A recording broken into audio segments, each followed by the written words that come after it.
This is the Defenders podcast on TV Podcast Industries. We're talking about Echo Season 1, Episode 3, Tuklo. What did you do? No, Maya brought this on herself coming home. All I did was accelerate the process. You called someone. Yeah, well, here's the thing, Henry. I ain't taking orders no more. Not from you. Still a chance for you to get out of this alive. You really think he's going to pay you and then just let you walk out of here? If I was you, Henry, I would have turned her in myself, collect that bounty. You left it up for grabs, and I'm grabbing.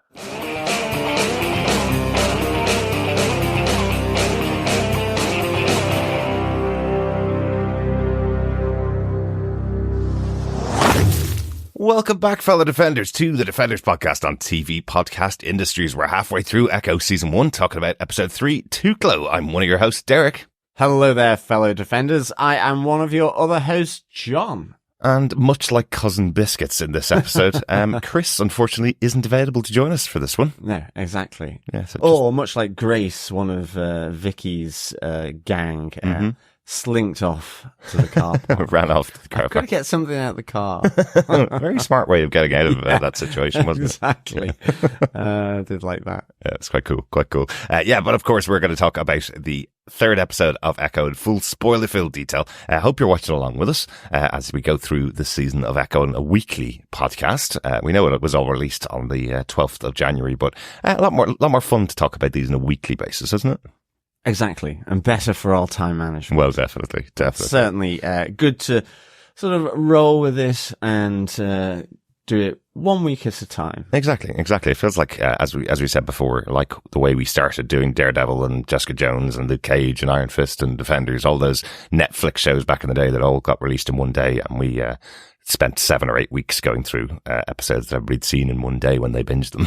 So it feels quite similar to that. It's also been a massively busy weekend with lots and lots of stuff to fill up our time with. Got The Last of Us 2 got its upgrade, so I've been playing that on the PlayStation 5. Very cool looking. Very good. Yeah, getting back into The Last of Us. The Creator's just been released on Disney Plus. Disney Plus. Yep. Yeah. Yep. So lots and lots of stuff. And of course, Percy Jackson, which we've been watching every week as well. Yes, Percy Jackson. Enjoying that a lot, actually. Yeah, it's been really good fun, hasn't it? I love the movies of that. Really? Yeah. Yeah. I think the TV show is significantly better than the movies for me. I'm really enjoying it a lot more than I enjoyed the movies. Okay, excellent. Yeah, but that's good. Of course, we're not here to talk about that, though. We are here to talk about Echo. But I do want to talk about a quick bit of news that we heard just yesterday about an upcoming show. Daredevil Born Again is finally going back into production. Yay. So that's awesome. And secondly, the big announcement really for us as big fans of the Daredevil TV show is that Philip Silveri is coming back, the stunt coordinator for the original 3 seasons of Daredevil, heavily involved in those awesome action sequences that we got through Daredevil, being pretty much replicated here in Echo, but Philip Silveri coming back to join the team behind Daredevil Born Again. That's really cool. They must have realised somewhere in the higher-ups of Disney that the absolute unrequited love for these street-level heroes. Absolutely, yeah. And I think they know their audience as well. Yeah, exactly. Yeah. And I did see Chio Coker, who's the creator of Luke Cage, commenting on the fact that after Echo being part of the Defenders world now, that loads more people are checking out those shows again. So it's brought in a brand new audience for the Daredevil and all the Netflix shows. Fantastic. I guess, which is really cool. It is really good, really good. Exactly what you would have hoped for.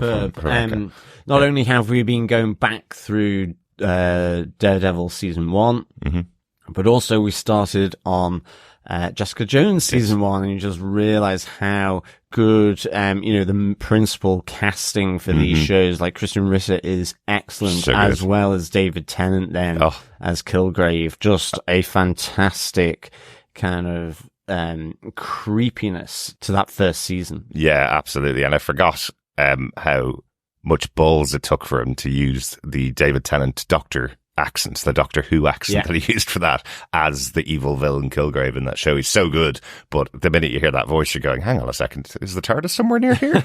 Yeah, so it's kind of hard to take him seriously as a bad guy, and then he is a really bad guy in that show. So excellent stuff.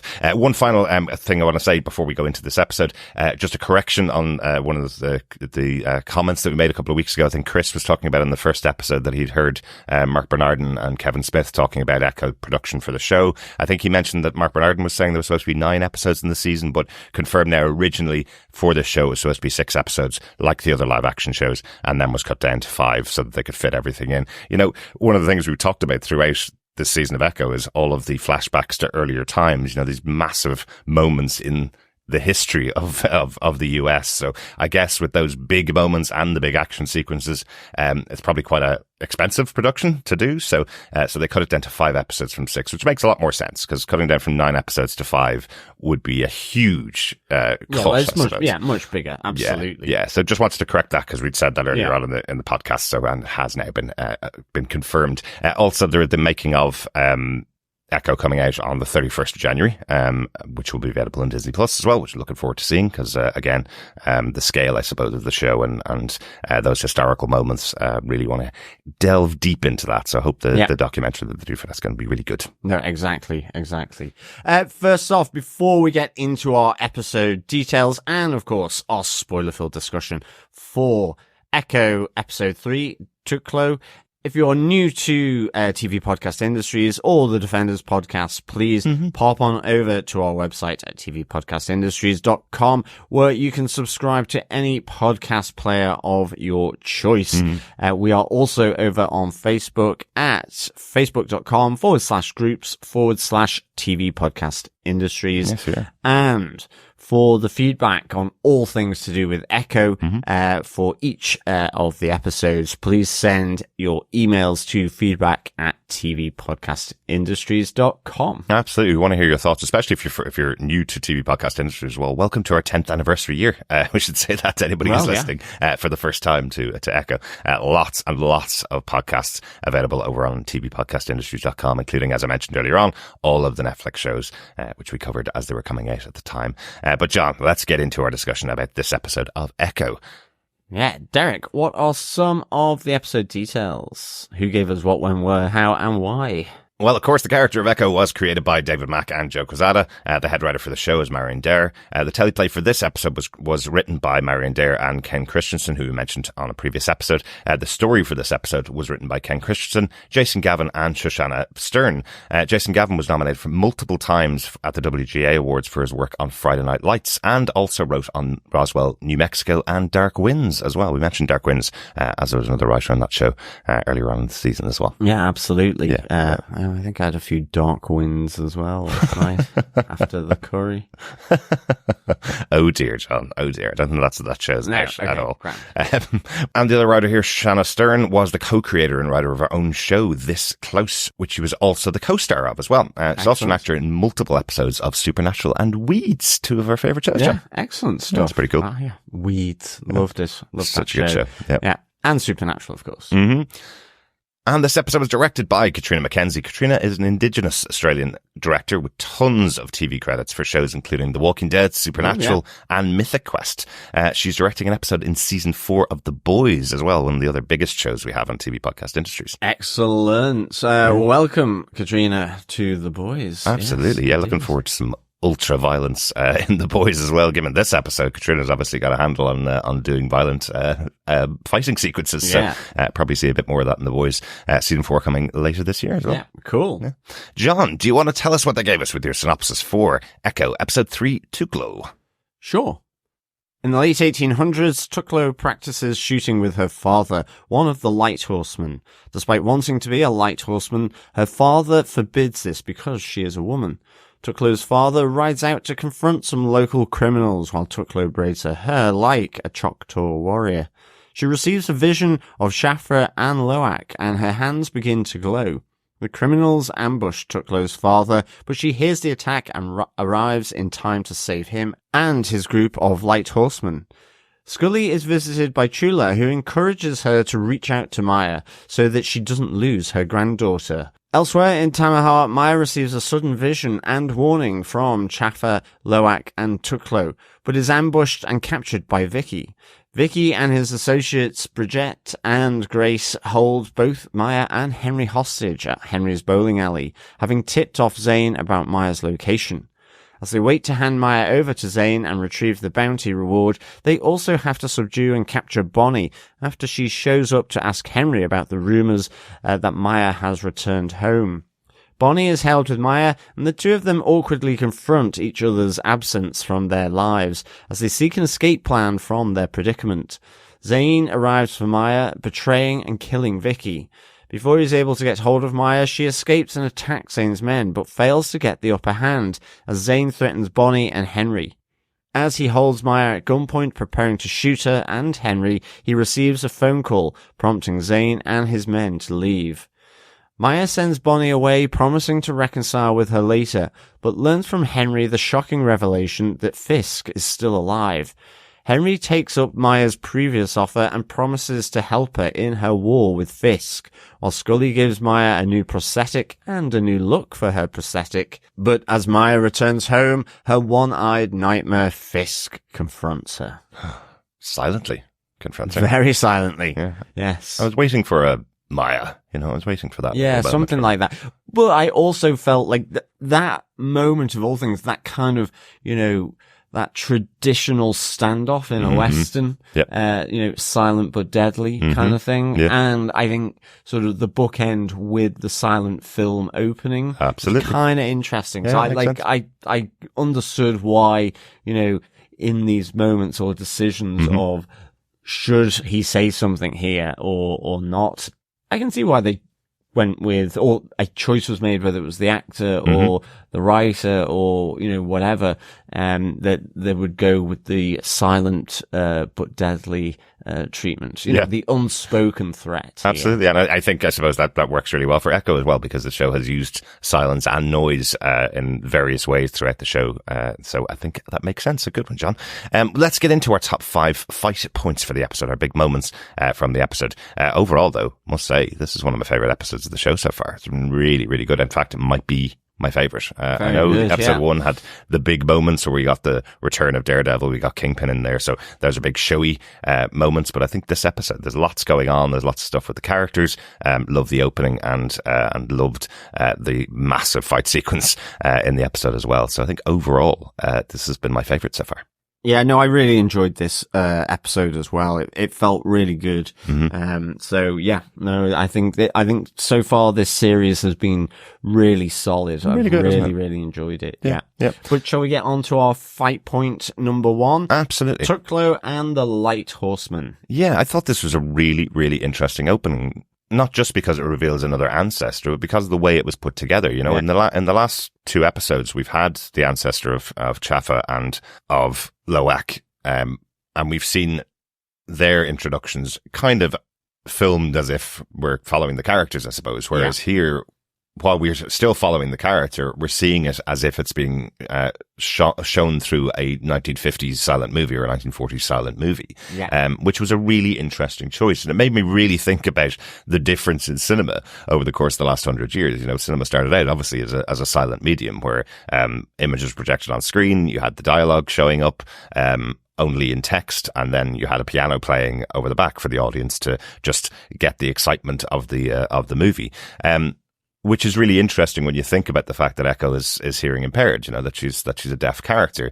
And she would have been able to enjoy a movie like this back in the 20s and 30s, whereas now everything is around the dialogue, right? So, and most movies aren't subtitles unless you go to specific showings in the cinema. So, what a difference that is, and what a great choice to make here to do it as a silent movie, all the way through to the end, where we have the reveal of Tuklo being a very powerful, warrior, Choctaw warrior, and the silence is broken by her father as she frees them from the surprise attack. Effectively, he breaks it with the cheer, effectively announcing her as a Choctaw warrior. Is what it came across to me as. I love that it was silent all the way up to that point when you hear the war cry. Yeah, no, absolutely. I think you're right. I think having this moment of the medium through which we watch, because cinema back in the late 19th century was the TV room. It was the living room for people. People had to go out to see these. They didn't have home television. So it was the television of its time. Absolutely. People went to see and get news from it, and as well as movies. And so, having it done in the black and white silent format because it's of that time, but also it just links in so well to the fact that, the lead character here is deaf and needs to sign, has to deal with, written word on screen as well. So I thought this was really well done. And as you say, then it being broken with sound by the arrival of Tuklo, here. And I kind of liked how, Tuklo ultimately has these massive skills, another ancestor, but it's skills in this very new technology for that time as well, which is the gun. Well, and I really kind of liked that idea. This kind of sharpshooter wants to sort of follow in the footsteps of her father, but ultimately, because she's a woman, it's not seen as being appropriate for her to do. I mean, I like the fact that she says, what use is there in me in creating life if I can't protect it as well? Yes. Like you do. To give life means nothing if I can't protect it. Yeah, I really like that. So really, really good. Yeah, and then her father's telling her that women are life givers, not life takers. Yeah, and I love then that you have just the acceptance of, the ability for, Tuklo's father to be completely adaptable and flexible in the moment, sees her coming to the rescue of him and his other, band of lighthorsemen in this ambush, after being ambushed, and, gives the war cry to as you say. I think that's good. I hadn't really thought of it, but it makes sense because she's also braided her hair. We see that, so that she becomes a Choctaw warrior. He says that the braids are just for the warriors. And effectively, you also see the line from her where she's saying, "Well, if they won't accept me as I am, they'll see me as I am," as she braids her hair like the Choctaw warriors. It's really cool. And one other thing about this scene as well. I think we mentioned in the synopsis that she hears the attack. She doesn't. She gets the warning. So she's in the water and she sees the spiral pool that we saw from the first episode with Chafa, and then she gets the visions, just like Maya does later on in the episode.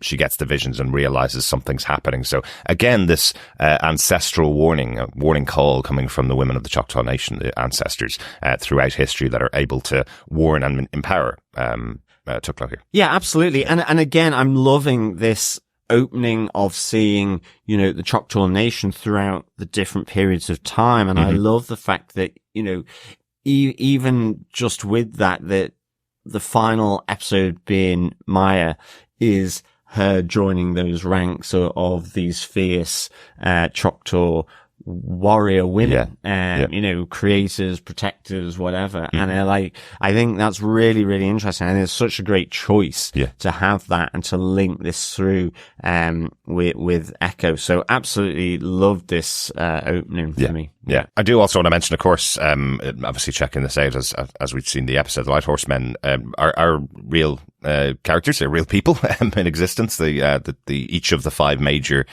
indigenous people in the US were able to have their own, I suppose, mounted police force called the Lighthorsemen. So each of the major tribes, including the Choctaw, had their own Lighthorsemen that patrolled and had the right to arrest and prosecute people who were going against the laws and rules of the nation. So really good that, again, they were drawing from real historic people, so they can tell this story within Echo. So I think that was really cool. Yeah, absolutely. Absolutely. Anything else about Tuklo or the Lighthorsemen, John? No, not for me. I think, just a little segue point, I think, into our fight point too, because I love how, with the end of this opening sequence, how it cuts to Chula in black and white on the security camera footage going into, Skully's pawn shop. I just think that's a really nice little choice here. Back in the modern day, but in black and white and ultimately silent as well, because generally the security cameras are silent. Absolutely. They just capture the image. So I think to fight point 2, Chula, she needs to get a bit of colour into her after that little segue point, but also she needs to listen. I really enjoyed these interactions between Chula and Skully here. I felt it was like, 2 adults used to, be an item, used to be a couple. Yeah, we kind find of that they've falling broken out, yeah. and I think that was something that was certainly confirmed here as to their relationship. Yeah, you know, what 100%. its status was, Yeah. but one where they can still find, you know, obviously didn't seem to be any kind of bad breakup, you know, and they're still able to have solace, advice, you know, discuss things out with this, you know, between one another. And I kind of just really enjoyed this interaction. It felt really just adult, actually. Yeah. And I think Graham Greene's also having a lot of fun. Oh, definitely. In the scene. It's interesting, isn't it, when you kind of piece all together the story that's behind it. They don't really underline it too much, but effectively Chula is Maya's grandmother. But yes, he isn't. Skully is not her grandfather. No. He talks about Chula losing her daughter, and that's what happened to her. It isn't his daughter that he lost. So that's why he's, I suppose, maintaining more of a relationship with other members of the family. He didn't have that loss. It's Chula that had that loss. But I do love in the conversation when he comes in, speaking in Choctaw and speaking in Indian, where he says to her, "You used to melt like butter when I spoke in Indian." Absolutely.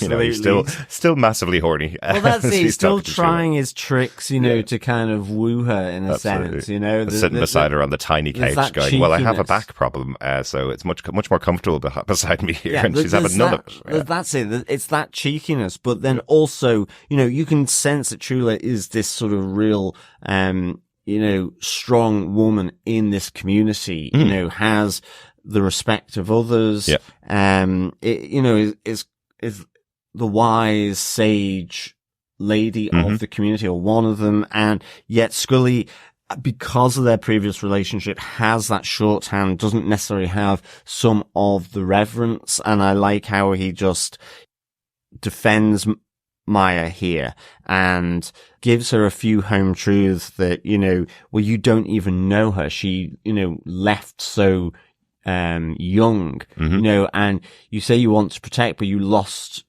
your daughter, and if you're not careful, you'll lose your granddaughter as well, and swallow your pride before you lose her. And I just love that kind of, you know, hard hitting, honest, just conversation that Skully has with her. And she has no she knows that he knows her, that there's kind of just this understanding between them, which is really kind of unspoken. And I really, really liked it. Yeah, absolutely. And it really came across. It did. I guess is the important part. It did. About that as well. Yeah. And you're right. It is a very adult way of having this discussion, because she's coming in with this preconceived notion. She's saying, you know, you mentioned it actually last week, you know, that there'll be accusations of the apple doesn't fall far from the tree when Chula finds out that Maya's here. And there is, absolutely. She's very much like her father, and is what Chula's saying. And Skully's kind of going, well, how would you know that? You haven't seen her in 20 years. She never contacted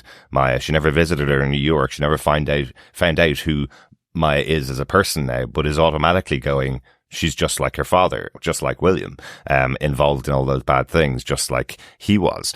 And a great response from him, again, we've already mentioned it, but a great response from him going, when Chula's saying, I don't want to talk to her. And he's saying, well, you don't start out by talking.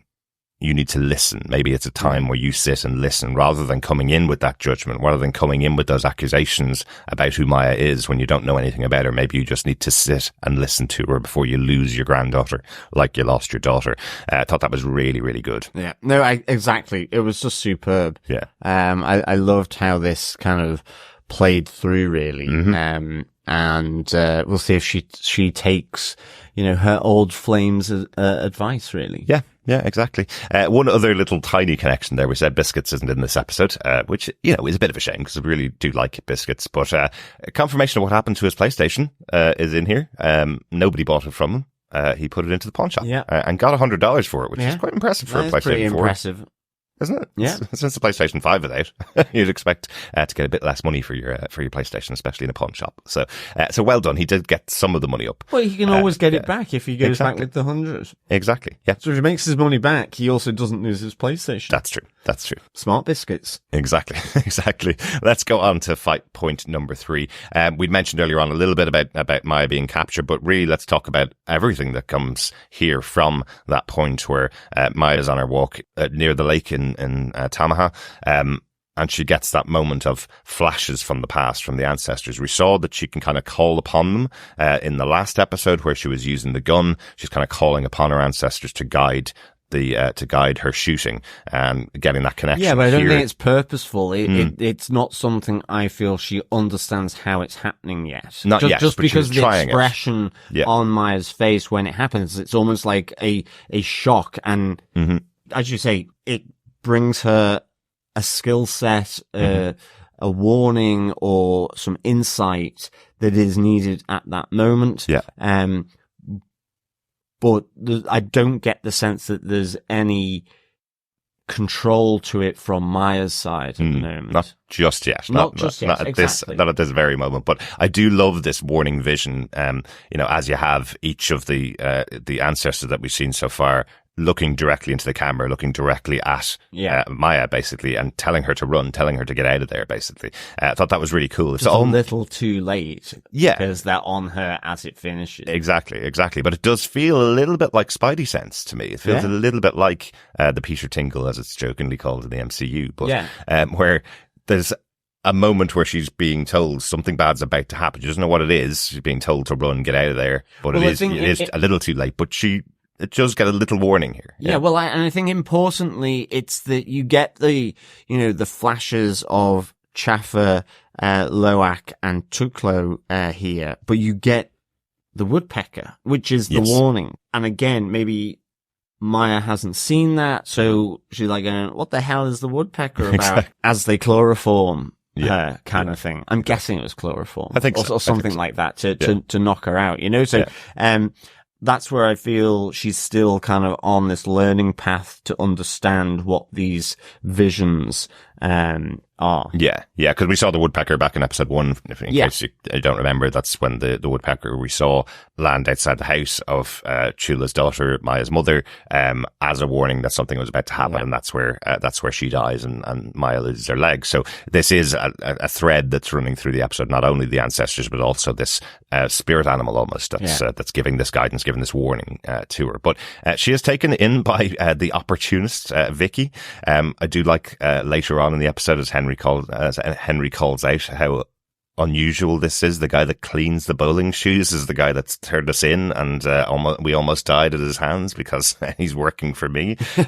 So he's very much an opportunist here and gets his own henchwomen. But I mean, ultimately, it's not going to play out well, as we'll come to. But I mean, I love the fact that it seems like he's just tied up Henry because he has to, because he's using his roller rink and his facilities in order to sort of do the trade after he's captured Maya. Yeah. And I love that we then get the interruption of Bonnie here. And I like how Uncle Henry is kind of warning her through sort of different signs. Brilliant. Using his hand. Really, really good. But I think what's really good here is as Vickie is getting more and more agitated, waiting for Zane to arrive to sort of make this trade of the bounty for Maya. The tension ramps up here. He's kind of fidgety, he's anxious. Absolutely. This is kind of the first big thing he's done.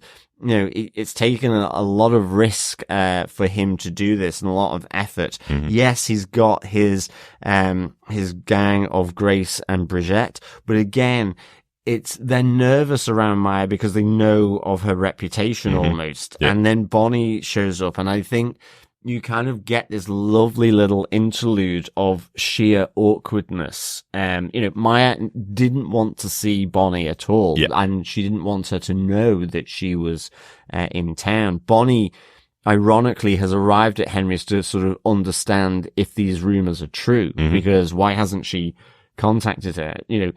Again, Bonnie sent the text message and received nothing back. And so you get this lovely awkwardness. Yeah. I think I kind of answered one of the questions that we had talked about, whether anybody had been in contact with Maya at all while she'd been in New York. And, it sounds from what Bonnie's saying that Bonnie has always tried to stay in contact with her, has emailed her, sent letters to her, sent texts to her constantly, and Maya's the one that didn't contact her, whereas in the other side, as we talked about a moment ago, Chula never got in contact with her granddaughter. So Maya talking about, people just grow apart as you grow up. And Bonnie's kind of going, yeah, but we didn't grow apart. You just didn't contact me, and I contacted you constantly. We saw, even up to the point where her father died, Bonnie was still sending text messages to her. So that's a good 18 years with no response from Maya to Bonnie, you know? So she did try. Yeah, absolutely. And that's what this awkwardness, you know, that these two, in a sense, birds of a feather, but just haven't spoken to one another, are captured and put in the same room. You know, everything that Maya didn't want to happen has happened. Bonnie has got her moment to actually, you know, in a sense, interrogate Maya about what has happened over this period where contact has been lost. It's not even growing apart because they've not been growing together or growing up together. They've simply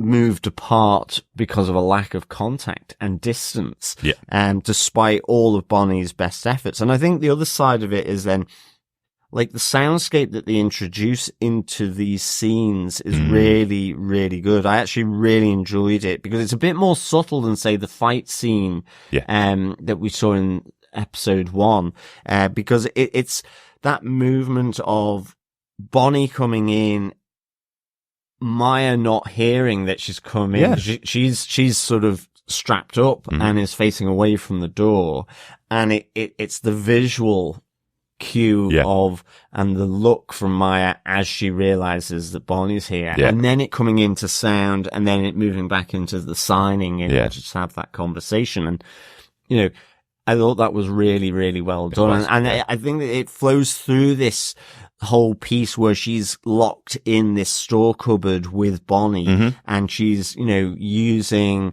the internal window to see where I think it's Bridgitte is who's guarding the door. Yeah. And again, just the way the noises then coming from the room, because, you know, in a sense, Maya doesn't know the level of noise that's happening. Well, exactly. But it absolutely adds to the tension for Vickie, Grace and Bridgitte, and puts them further on edge because it's like, what's she doing? You know, and it's a really nice sequence, I find here. Yeah, I really liked it too. And even the moment at the start when Maya is in the roller rink and tied upside down with the glitter ball overhead, you know, it looks like a real comic book moment. It's one of those ones where it's completely impractical that she'd be tied upside down to the glitter ball. But you see her upside down, you see, Vickie and Bridgitte and Grace coming towards her in complete silence, but they're arguing already. That's what you can tell from what's going on. So almost gives Maya an in from the start, gets her to understand that these guys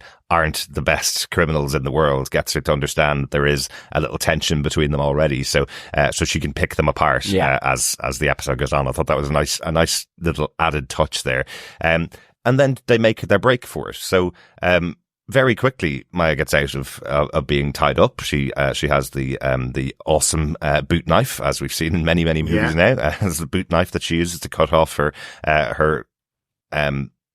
shackles, I guess, and then releases Bonnie. They have that conversation. And then when everybody comes in to investigate the noise that Maya's making, she punches Bonnie in the face, kind of to say, you shouldn't put the two of us in the same room together. So Bonnie is able to get out of the room while Maya's left behind to A-team the hell out of it. I was going to say that. I had that in my notes. It was like, you know, Maya A-teaming the makeshift weapon, or MacGyvering it. I mean, you know, there's a real heavy influence, I feel, here, and whether it's conscious or not, of just that MacGyver A-team element here of both Maya but also Skully being hugely resourceful in terms of constructing stuff, getting out of a tight spot for Maya, at least. There's another major character in the MCU that does that as well, which is, of course, Tony Stark. That's how he created Iron Man, right? Yeah, absolutely. Left in a cave on his own,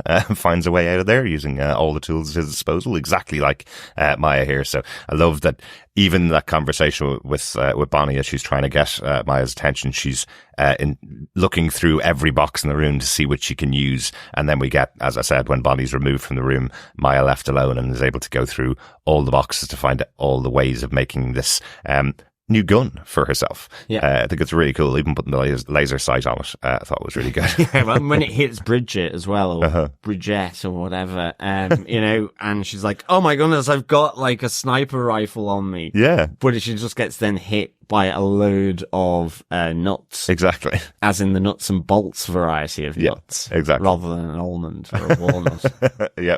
But it's all to create the surprise so Maya can kick her in the face. It's really good. That was really good. And I love that she then sends the text message photograph to Vickie and to Grace outside, effectively telling them, "Hello, I'm out." kind of thing. Absolutely. Cool.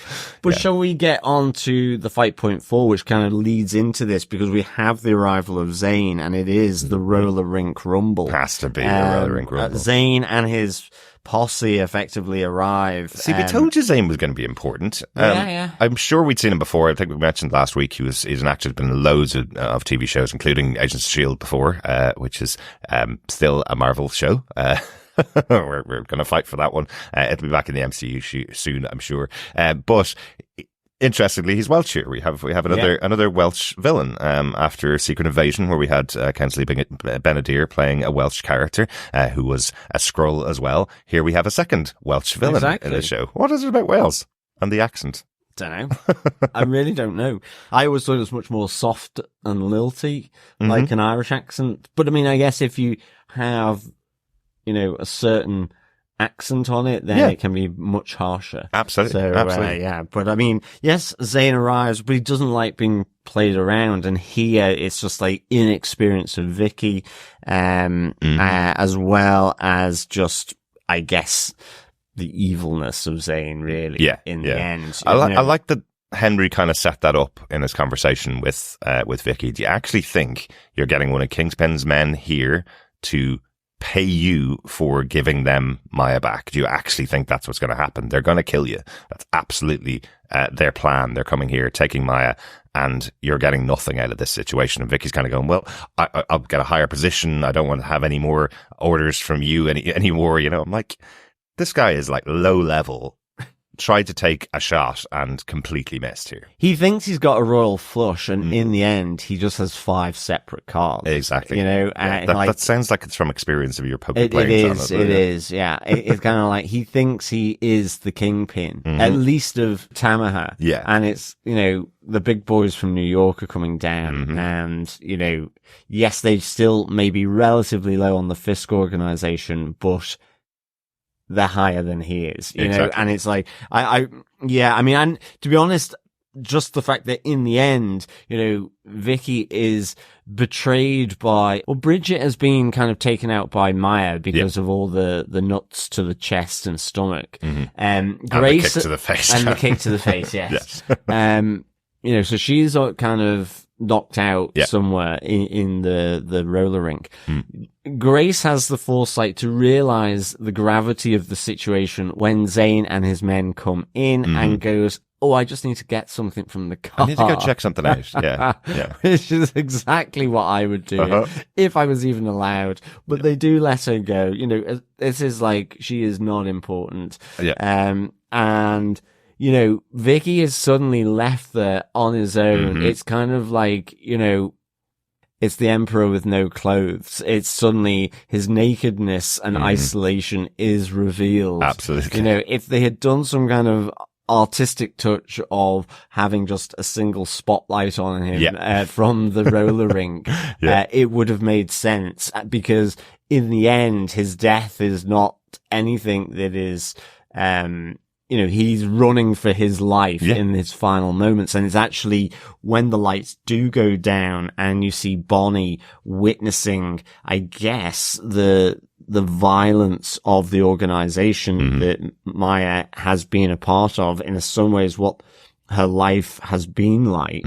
You have this gruesome sort of lolling head on, of Vickie, with the bloodstains. Absolutely. And, I just thought it was really effective. The visual of it was superb. And it then leads into the rumble. Yeah. One other thing that I do want to say, there is a moment there where Zane doesn't actually believe that Vickie's captured Maya, which I thought was quite interesting. He's kind of going, did he just lure us here to get the money? Because, I would expect Maya to be sitting right here in the rink, available to be picked up. Vickie thought he was being really smart, hiding her so he could get the money first. That didn't work out, but he sees Henry over in the corner and goes, well, at least if we don't get Maya, we've got Henry here. So he's someone that they want to take out as well, because I guess he feels that Henry could have been involved in the plot that blew up the train, or blew up the ammunitions that were on the train.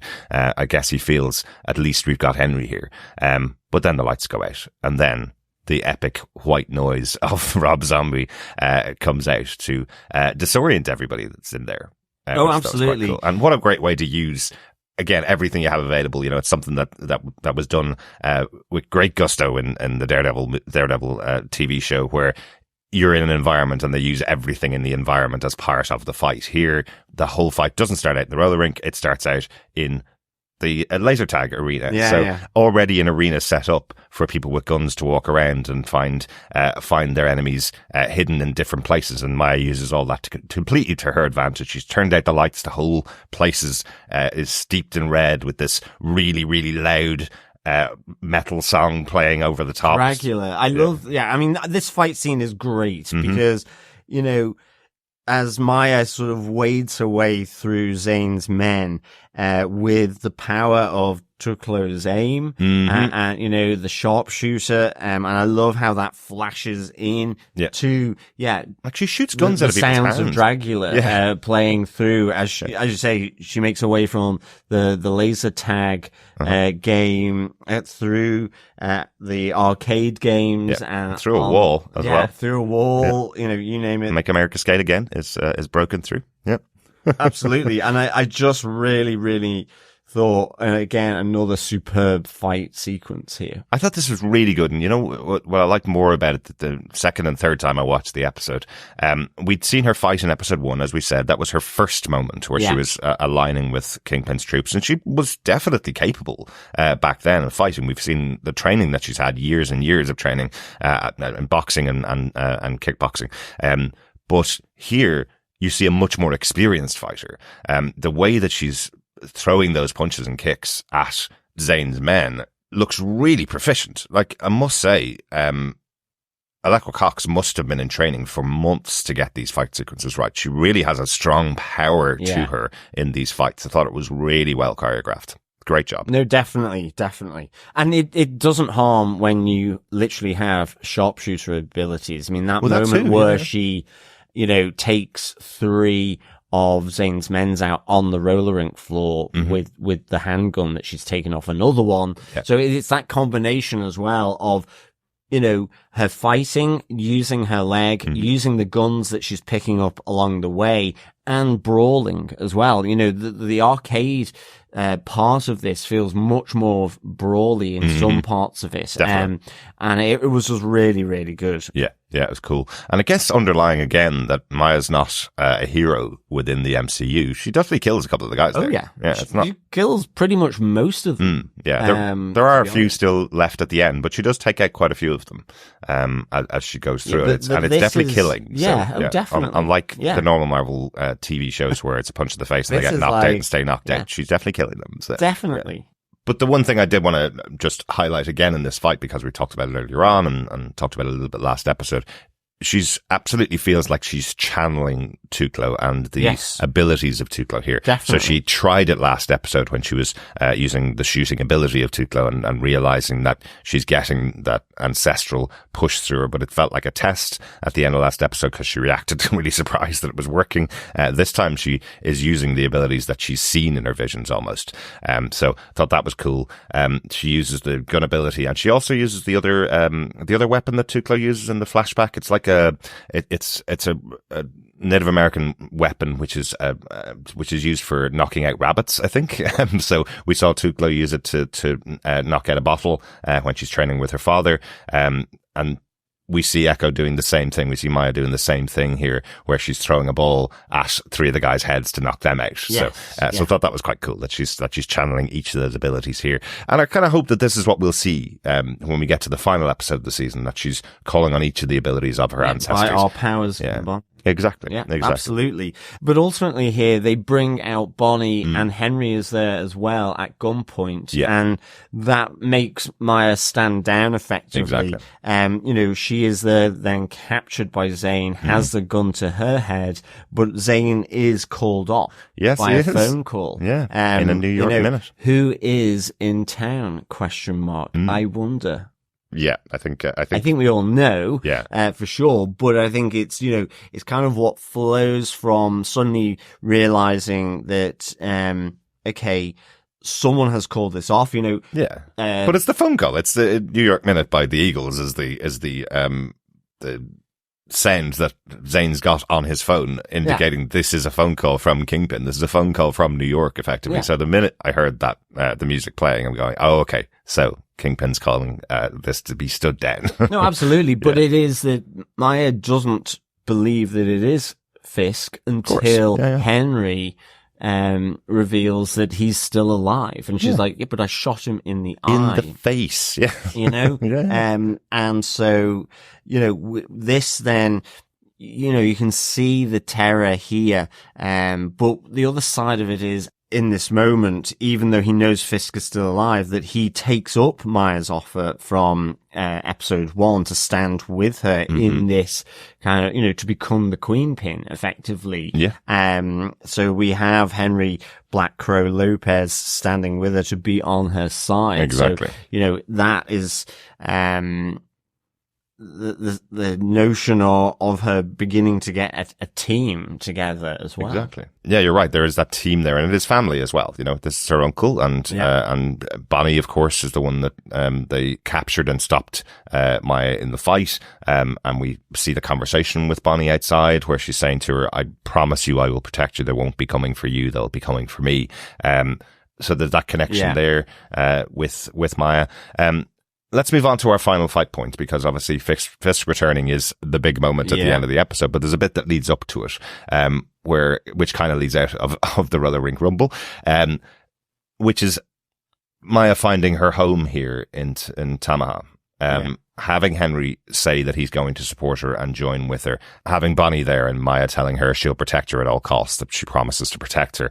That's the family connection that we have. We also have Skully, her their grandmother's former partner, coming in and giving her new leg, which is another familial connection here in Tamaha. And really interestingly, not only has he provided her with this cool new leg to her specifications, because he's awesome, he also gives her the bit of bling. Yeah, a bit of bling, because she's in New York. She's got to show off, right? Yeah. She's got to show that she's a Choctaw warrior to everybody in New York. Exactly. So he's created this panel that goes in the front of her leg, which has the Choctaw warrior emblem, so that she can show off. I like the little banter here between the two of them as well. I do. And as well, Skully picks up around, trying to get her to see Chula. So I love the fact here that Skully, not only is he, this hugely sort of talented kind of manufacturer in terms of making this prosthetic, but he's kind of that peacemaker, that, the enabler of family peace. Absolutely. In a sense, trying to get to talk sense into each and every one of them, whilst getting them to talk to one another. As he says, we all wish we did things differently in some cases. So again, it's just, I love that being pulled through from his earlier discussion from Chula. Exactly. He's not having a go at Chula. He's trying to just get her, trying to enable her to see past her pride, her stubbornness, to speak to Maya, but also realizing that it flows both ways, and that equally Maya needs to be sort of encouraged here. So this is just really good. Absolutely. And it does feel like those types of family separations where Maya's just going, oh, well, she wouldn't want to talk to me, or she didn't come and see me, it's that kind of almost playground. Yeah, but she didn't come and see me, and she wouldn't want to talk to me. That's why I'm not going to her. Is kind of the point of the conversation. So really like that. But I do like as Skully's saying, you have to look good. You have to show off that you're a warrior in New York. Yeah. And she kind of goes, yeah, and if I don't like it, I can always pull my pants down over the top of it as well. So thought that was really good. Yeah. And then we have her on her motorbike going through Tamaha, and I feel there is a real connecting moment moment there with Maya as she's seeing her former hometown where she lived before she moved to New York. She's kind of getting those connections as she goes through this ride through the town. It feeling a bit more like home to her. You know, as she said the whole time, she's only here on business. She was only here to do a specific mission, and then she was going to leave. And I feel like she's starting to connect back with the town as she reconnects with her family, who are there as well. Yeah, definitely. Yeah. And then the final moment we have is Fisk returning. Right there on her property, knows exactly where she is. And we get this, again, wordless Fisk, not saying anything to her. But I presume it was him on the phone, so I don't think the bullet to the face caused him to lose his voice or anything. I don't feel like Fisk is going to be entirely wordless for the show. I feel like he was the one that was on the phone to Zane, or maybe it was one of his. It could have been Wesley's handlers. replacement. Wesley's replacement, or the replacement of the replacement for Wesley. I think, because I think the replacement's dead as well. But yeah, so there is that moment, and I must say everything is on the face of Alkila Cox here. Yeah, as Maya seeing Wilson Fisk in her garden, she just has that absolutely fuming anger that he's there. She put a bullet in his head, thinking that's going to take the guy out, and here he is back again in her home through the softest part of his head, through the eyeball. Yeah. You know, as I say, I just like this kind of feeling of this Western standoff in a sense. Although, you know, with Kingpin having a patch over his eye, it might become more pirate-like as we move through. But, so I just, again, great finish, to sort of, you know, springboard it to episode 4. Absolutely. I will say though, I know that pirates have co-opted the eye patch, but there were definitely lots of villains in westerns that had eye patches as well. So I can see them taking it back for the westerns. Yeah. Good stuff. So an intriguing end to the episode, as I say. Looking forward to the 4th episode of the show and seeing how the standoff goes between Maya and Wilson Fisk. Any other notes? Anything else we haven't mentioned on the episode, John? No, don't have any notes from my side. Good stuff then. Well, with our wrap up for the episode, John, do you defend Echo episode 3 Tuklo? I absolutely do. I give this 4.5 a glitterable gauze out of 5. I just really enjoyed the flow through this. Again, absolutely loving Skully and his interaction as the peacemaker here. There's kind of this central figure that actually everyone seems to want to come to. Yeah. Chula, Biscuits, Maya, Bonnie, you know. There's still a little bit from Spider-Man. He is the guy in the chair for Echo at the moment. He's the one that she's going to get her cool new tools. Right? Exactly. So, really, really enjoyed Skully in this. Love Tuklo, this silent movie brought to life, the new skill, the new power that Tuklo brings to Echo through these visions. Again, the Roller Rink rumble was superb, a great fight sequence. I kind of thought Vickie just was played so well here. And his ultimate demise is kind of fitting in a way. I know that sounds harsh, but it's just like really, really good. And of course having Kingpin return. And like you say, that notion that maybe Maya is beginning to soften to her old hometown of Tamaha is really good. Just as, you know, the biggest jolt from her past arrives in there. And I like the idea of Henry Black Crow coming in now to be another part of her sort of war against the Fisk organization.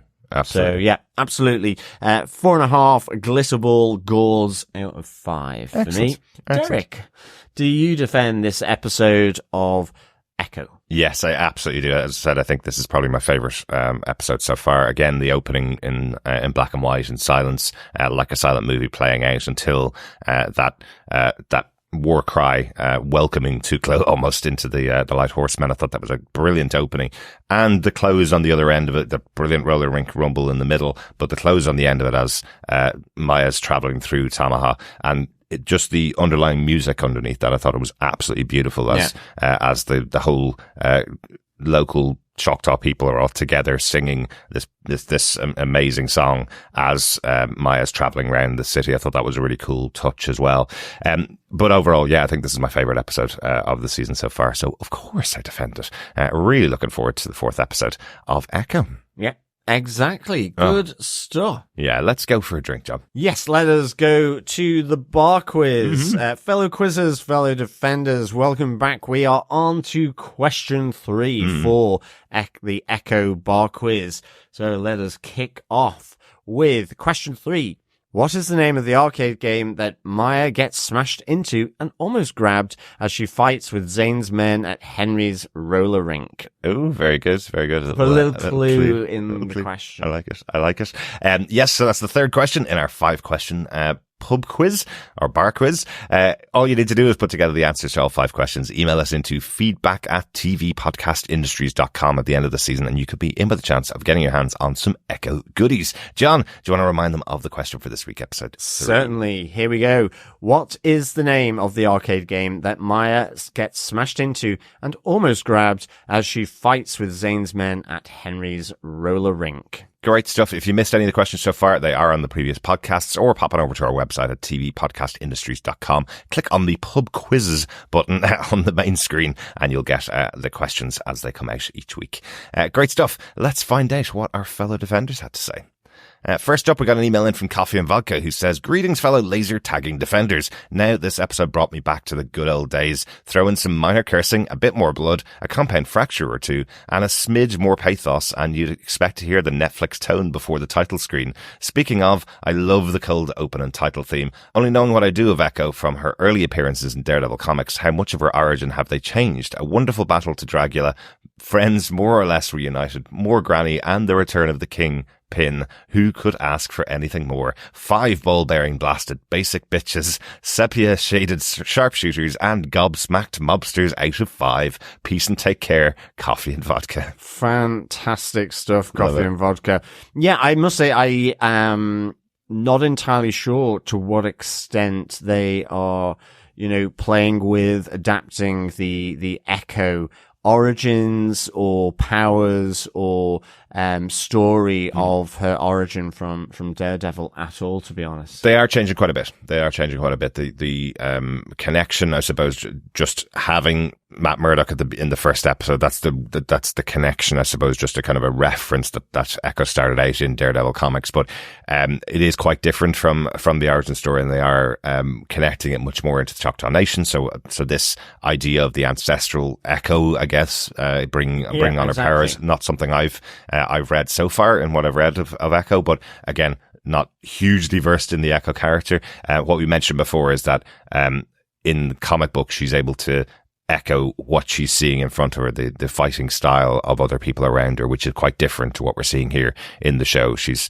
taking the ancestral abilities and transferring them to herself almost, at what we're seeing so far, at least. So quite different, but I think a really good approach if you're going to be translating this to the screen for TV. Having those connections to the Choctaw Nation, I think, has been really interesting, isn't it? No, absolutely. Great stuff. Thanks, Coffee and Vodka. Cheers. Thanks, Coffee and Vodka. Over on our Facebook group, some feedback. First up from Harvey Locus, who says, "I loved our history lesson this episode. I'm also glad we spent another episode with the tribe. The Dracula fight scene was perfect too. They also did something you rarely see in film or television. There's a conversation between Skully and Chula. When Skully says at the end, maybe you should listen for once, normally we would get a hard cut after that. Here they take their time to show us not only Chula's reaction, but also her getting up and leaving the room. It's little subtle things like that breathe life into a show, and I love it. Very good. Yeah, absolutely. I think you're so right. I think there's, these little subtle things, and I think it's, maybe in some ways it was a bit like the original Daredevil, that you're dealing with a character who is blind in Daredevil with echo someone who is deaf, it forces you to consider how you represent that through the lens, you know, whether it is blurring things or whether it is through the soundscape that's happening or lack of it, you know, the absence, that sort of, you know, that hole of sound and that absence of sound. And I think, you know, that probably, you know, gets the juices flowing to say, well, why don't we linger on this moment? And I think that's also down to the fact that, you know, Skully and Chula here is just so good. It is.